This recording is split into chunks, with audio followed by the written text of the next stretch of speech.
Uh, Abstract brainwaves, game genie in the beanie. We ain't on the same stage, leveled up. Other yellow hat guy here, back with another video. And it's been a while, right? Gaming news. We haven't done that in what feels like a month, maybe. And some stuff was due, you know. You had the Mario game, the collection come out, and I talked about that ad nauseum. Still haven't really got into it like I wanted to for different reasons, but that's neither here nor there. What's happening now is we're heating up as we get into November, different things going on in the world, politics here in the US, but this isn't a political channel. But when it comes to two parties that are battling each other, you've got Microsoft and Sony, who are both releasing a console the same day, pretty much the same price for at least the physical versions, and the digital ones slightly differ. So why would you want one versus the other if you're not getting both? Well, Microsoft is doing all that they can to make sure that they go out guns blazing. Why? Well, first, they bought Bethesda. Yes, the developer of Doom, Elder Scrolls, and Fallout. All of that content is going to be predictably exclusive to Microsoft and their Game Pass service. That's not to say Microsoft won't extend the olive branch. Microsoft is kind of being business savvy in the sense that they don't have to have the best console. They're keen to having the best software. If they have the software, like Minecraft, for example, is on the Switch, it's on PlayStation, it's on everything. And Minecraft, even though I'm not into it, is probably the best-selling video game of all time, largely because it was on PC forever and sold cheap, and then once Microsoft got it, they put it on everything. Microsoft has no problem saying, hey, go ahead and be on Switch, go ahead and be on PS4, as long as we get the revenue from that, it's fine. They know that, hey, we don't have a strong presence in Japan, but we'll put Ori and all these different games on Switch, Cuphead on Switch. Hey, we'll let you get Banjo-Kazooie. Minecraft is now in Smash Bros. Yes, Steve and Alex from Minecraft are now in Super Smash Bros. Ultimate for the Switch. Not what I was asking for, but hey, it's not another sword fighter. Although I still wanted Dante, I would have been okay with that, and I would have been okay with Dante from Devil May Cry, and I would have been okay with Travis Touchdown. We did get Travis in like a Mii fighter form, which is better than nothing, so it shows that they are at least listening. It's just maybe not worth all the effort from them. All these extra characters now appear to be third-party characters and not other Nintendo characters. Yes, they gave you Min Min, but nobody was asking for that. Moving on. Microsoft is partnering with Gamestop. Yes, let me look here and read this to you. GameStop's shares soared 44%, yes, on Thursday after they announced a multi-year partnership with Microsoft. So what's that going to mean?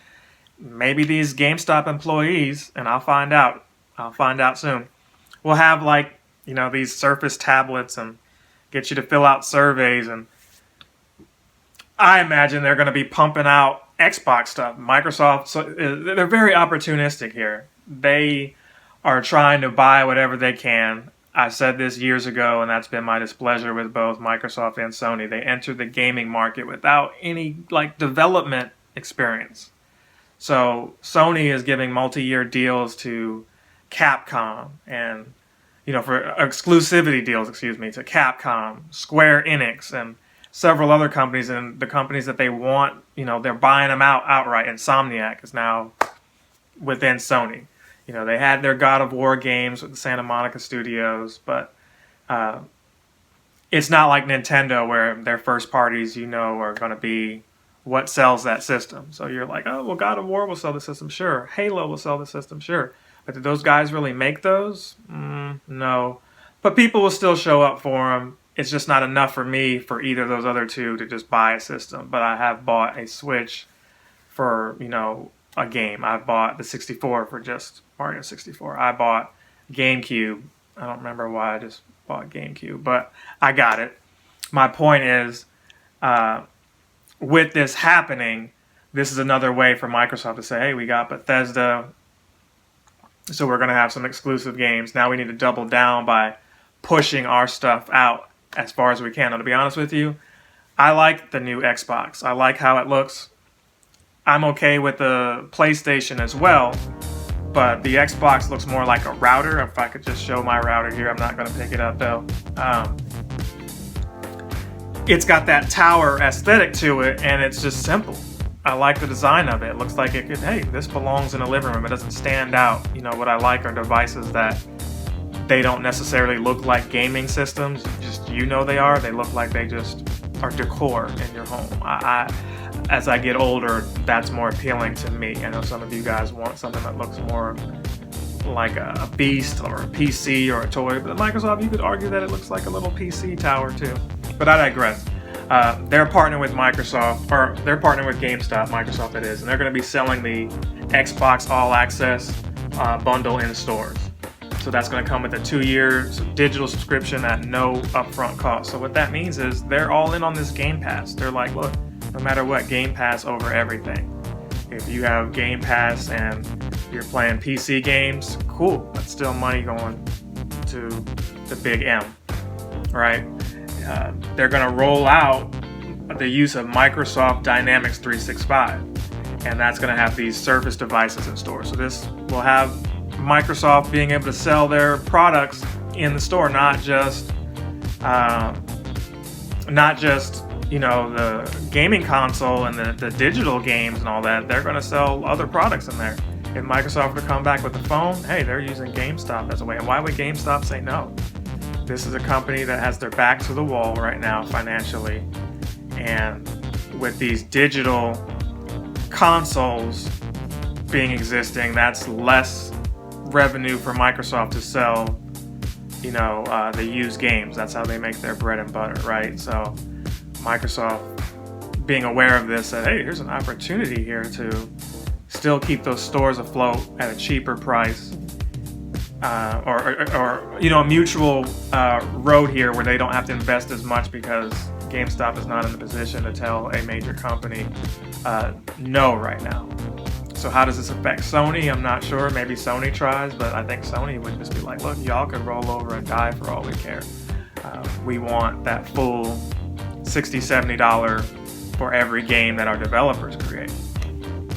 But this is cool. This is good news. It's good for Microsoft. This GameStop will also upgrade its e-commerce site as part of the partnership. So, you know, more ways for them to make money, easier for the consumer.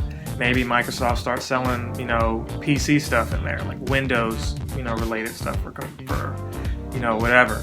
It's going to be an interesting time to see going forward, because a lot of us gave GameStop maybe like 5 years, but this is a multi-year thing. It didn't sound like it wasn't succinct saying 2 years or 1 year. This is a multi-year deal. And Microsoft has been known to pull out of deals. You know, your boy Ninja, if y'all watch Twitch, I'm sure you know who that is. They pulled him over to, you know, their Mixer app and a couple others, and millions of dollars. Those guys are millionaires now, because once Microsoft decided to quit, they still had to honor those contracts and pay those guys out. Man, Lord, just give me a break to where folks help me out and I can. Woo! I've done a video similar to that before. Go check out previous gaming news where we talk about that and some of those tournaments. If you're into those first-person shooter games like Fortnite and Apex Legends and, you know, everything else that's coming out, check out those older videos. Show them some love. So, you know, I was talking about the aesthetic of the Xbox Series X that's coming out.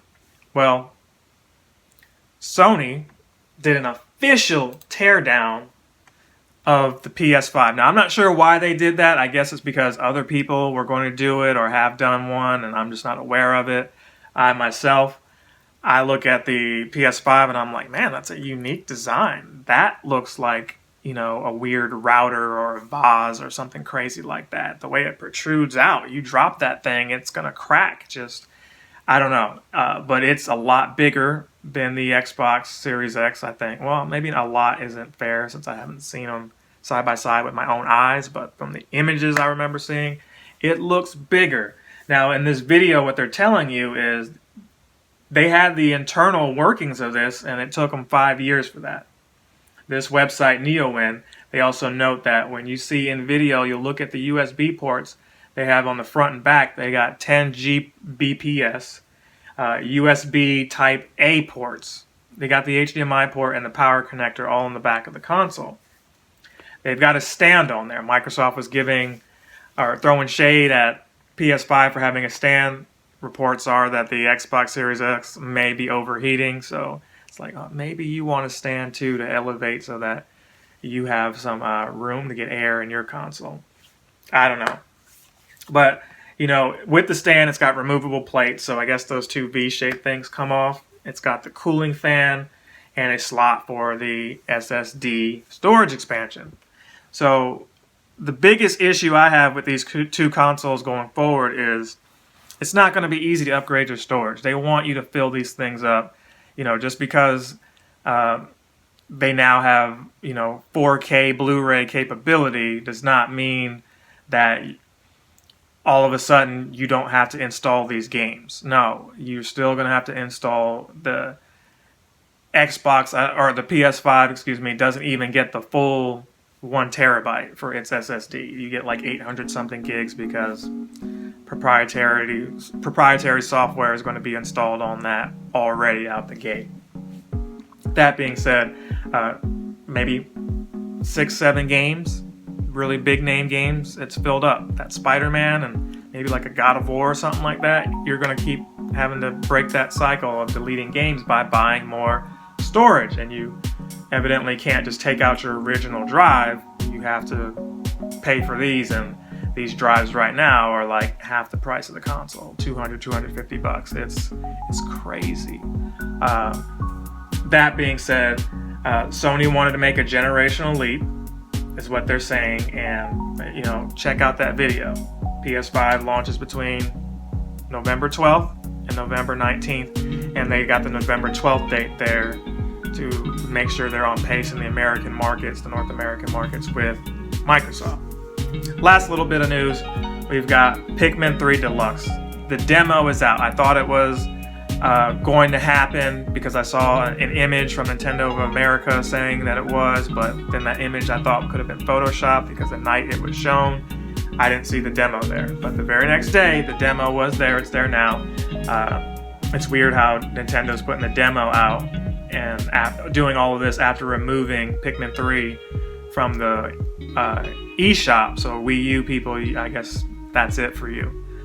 So I'm not sure how much changes they've done. Graphically, it should look better. I was never into Pikmin, but hey, good news is I'm going to play the demo and show that off here on the channel in the near future. So let me know what you guys thought. That was a lot. This was a longer video than I anticipated, but some time had passed and I wanted to talk about all of it. I'd be remiss if I didn't tell you that the Switch Pro rumors are back. It's looking like next year it could be a thing, so stay tuned for that. I'm not going to ramble on that. Again, look at my archive. I've got older videos talking about the Switch Pro. It may not be named the Switch Pro anymore, but it's definitely being requested by Nintendo that developers plan for 4K. They've got to do that to compete with these two consoles we talked about in this video. That third-party support is key. Nintendo on their own make great games, but that doesn't subside the casual fan over, the hardcore gamer over. It's not enough for us. We need to play games like Witcher 3 and Doom Eternal. We need to have access to that, Mortal Kombat. We need access to all those games portably, and we can't afford for developers to just say, we just don't have the time and it's just not worth the effort to make these games for Nintendo, knowing that they're coming in with an underpowered system. So while that would hurt a lot of us who already have a Switch, you need to plan accordingly and have a strategy if you want to, move on into the next gen. So this video here is finished. That means I need to wrap this one up and pump this one out to you. We'll see going forward what 2021 has to offer, but remember, this year ain't over yet. Make the most of it. Keep fighting. Keep grinding. I love you guys. See you in the next video. Captain Sensation!